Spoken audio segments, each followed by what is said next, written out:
everybody, it's Adrienne from WDW Bound, and today we wanted to talk a little bit about some of the major changes that Disney has made since reopening the parks, and whether or not we think that those changes are going to be permanent, or if they're going to be modified in some way, or how they're going to kind of stick around. So the first change that I want to talk about is Fast Passes. As of right now, Fast Passes are completely gone. And the reasoning for that is that Disney said that they needed the Fast Pass queue to allow for some more social distancing. Now, this is one of the changes that I don't feel like will be made permanent. Fast Pass, I mean, they've already got the queues set up. I mean, that could be modified or whatever, but I don't feel like that's something that they're going to take away entirely. Do I think that they're going to take some of this time to rethink and maybe modify how Fast Pass works? Yeah, probably. You know, as of right now, if you are an on-site hotel guest, you choose your Fast Passes 60 days prior to your park arrival. Maybe that timeline will change a little bit. They've already changed the timeline for your advanced dining reservations, which we'll talk about here in a second, but maybe they'll shorten that window, which would not bother me at all. I feel like right now it's a little stressful, which planning a Walt Disney World vacation has always been stressful, but you know, choosing where you're going to 180 days for your dining reservation, 60 days for your Fast Passes, choosing where you're going to be at what time 2 months prior to your vacation, it's a lot of work. It's a lot of extra stress and planning. And if they took that away or modified it or changed it just a little bit, I don't think I would complain too much. Do I think that it's going to become a paid option? I don't think so. I think that Disney is still going to keep their however, 3 free plus however many more you can get after you've used your first 3 Fast Passes.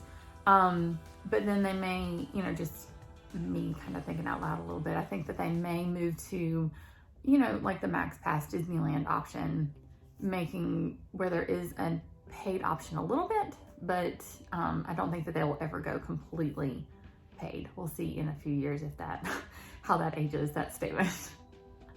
So Fast Passes, right now completely gone, but I do think it will come back mostly in the same structure as it was before. So the second major change that Disney has made is in their advanced dining reservations. Used to be that you had to choose your dining reservations 180 days, 6 months before you arrived for your vacation. So anybody who has done this before, you were planning what park you were going to be on what day 6 months ahead of time. And that's, again, just another added level of stress and planning, and makes things feel a little bit less like a vacation sometimes. Now, someone that's crazy like me, I enjoy that kind of like Tetris-y trying to figure out your vacation kind of thing, but I understand that that's not everybody's cup of tea. So me personally, I have enjoyed while we've been playing around with different trips for the year 2020, I've enjoyed having, extra time to think and decide what restaurants we really are interested in. And, 60 days just is a little bit more manageable to me. I was discussing this on the Dis Explorers podcast last night with some of my friends or some of my Disney friends, and we were talking about the difference between Disney World and Disneyland, and how as an East Coaster, if you're planning your first trip to Disneyland, which I haven't done yet, the other half of WDW Bound Alyssa has, but how funny it is that, on day 60 for Disneyland, us Disney World visitors are like calling immediately, and Disney World or Disneyland pros are like, you just kind of get what you get on the day. It's such a different environment, and I just thought how funny it was, the differences between those two parks, even still now. So this is actually a change that Disney has made that I hope stays. I really like the idea of thinking of shortening that time period from 6 months to 2 months. I really like that, and I hope that does stay. The third major change that Disney has implemented is park hopping. As of right now, we have to use the Disney Park Pass system to decide what park we're going to be in on what day of our vacation. And while it's relatively easy to use, the fact that you're no longer allowed to park hop, meaning that I can't start my day in Epcot and end it in Hollywood Studios, for example, is something that I feel is one of the biggest drawbacks to visiting during this kind of weird, crazy time that we're all living in. I because we're fairly close, I've probably mentioned that on the channel before, but we live about a 9-hour drive, so relatively close. We can drive, we don't have to fly or anything. And we tend to take longer weekend type vacations and utilize park hopping a lot and say, okay, we're gonna go to Hollywood Studios, we're gonna do these 3 or 4 things, eat lunch, go back to the resort for a minute, you know, rest, relax, whatever, and then spend the evening at Epcot.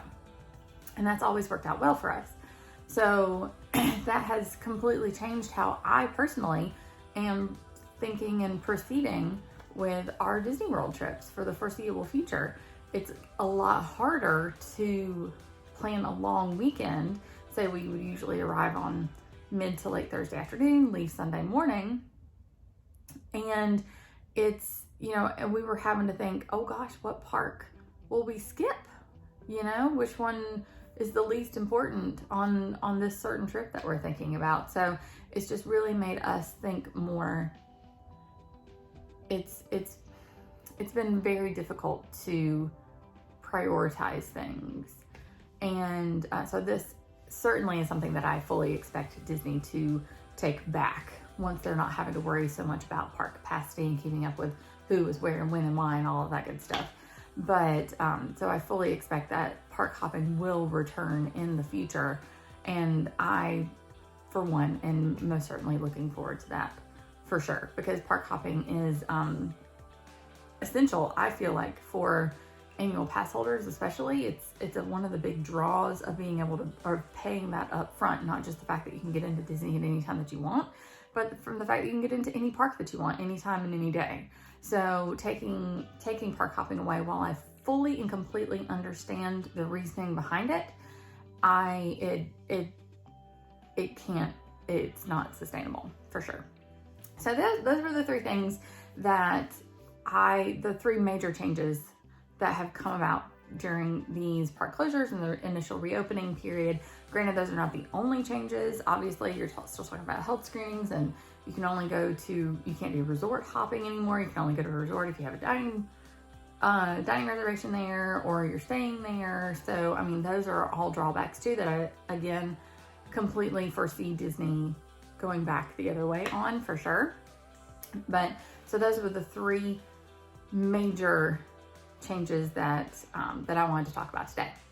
Now, I do have one more thing that I want to share with you that we are so super excited about. We have on this channel reached 500 subscribers, and we are just so thankful and grateful for all of you who take time to watch our videos and comment on our videos and engage with us in any sort of way.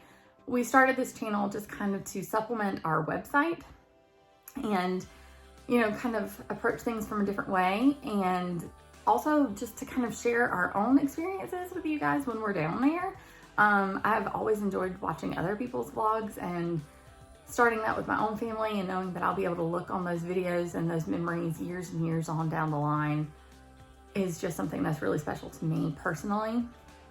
So I'm just so grateful for all of you that are on this journey with us. And so we wanted to do a giveaway, and we're so excited about this giveaway because this merchandise has been so hard to come by. And so we're excited that we were able to get something that we can give away to one of you guys as our subscribers. So I'm going to insert a picture right here of the Minnie Mouse main attraction plush. This is the Peter Pan plush that came out for August. Could have been for July. Things kind of got pushed around weird again during these closures. So we will have a full description down in the description below about how to enter, and look for a winner and an announcement in an upcoming video. Thank you guys again so much for watching. If you have something that you want to add about these park closures, again, make sure to leave a comment below, and we will see you guys next time. Thanks, bye.